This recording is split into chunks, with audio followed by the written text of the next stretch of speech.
ADRE result কেতিয়া দিব?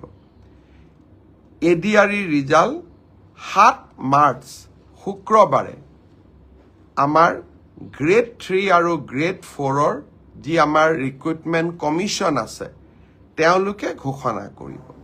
মই আজি কেইটামান পৰীক্ষাৰ ৰিজাল্ট কেতিয়া দিব তাৰ বিষয়ে মই আপোনালোকক জনাম। গোটেইকেইটা পৰীক্ষাৰ ৰিজাল্ট কেতিয়া দিব সেই বিষয়ে জনাবৰ বাবে মই আজিয়ে সক্ষম নহ'ম, কিন্তু কেইবাটাও পৰীক্ষাৰ ৰিজাল্ট আমি কেতিয়া দিম তাৰ বিষয়ে মই আপোনালোকক আজি জনাব বিচাৰিম।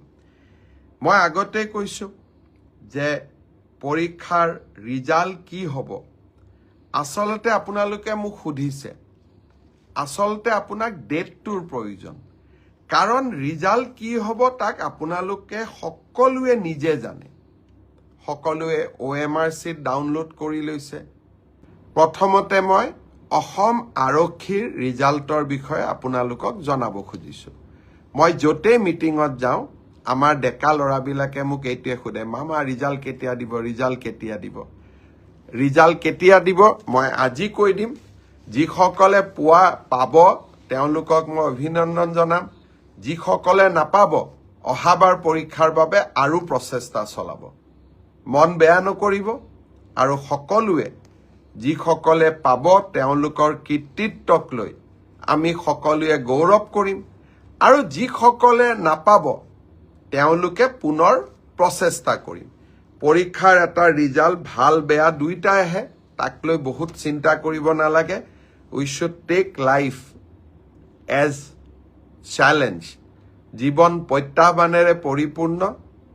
ৰিজাল্ট আপোনালোকে জানেই, OMR চিট আপোনালোকে চায়ে আছে। গতিকে পোৱা আৰু নোপোৱা দুইটাই জীৱনৰ একোটা যাত্ৰাৰ সংগী বুলি আমি ধৰি ল'ব লাগিব। মই এতিয়া আপোনালোকক জনাই থৈ যাম, সাব ইন্সপেক্টৰ আমাৰ UB, AB, কমিউনিকেশ্যন, এই তিনিটা ক্ষেত্ৰত অসম আৰক্ষীয়ে সাব ইন্সপেক্টৰ পোষ্টৰ পৰীক্ষা পাতিছিল। ইয়াত পদ আছিল 203টা। ইয়াৰে ইতিমধ্যে লিখিত পৰীক্ষা হৈ গ'ল, আৰু এই লিখিত পৰীক্ষাত যিসকলে উত্তীৰ্ণ হ'ল, যিসকলে কাট অফ নম্বৰ পাবলৈ সক্ষম হ'ল, তেওঁলোকৰ তালিকা 6 মাৰ্চ তাৰিখে আৰক্ষী বিভাগে প্ৰকাশ কৰিব।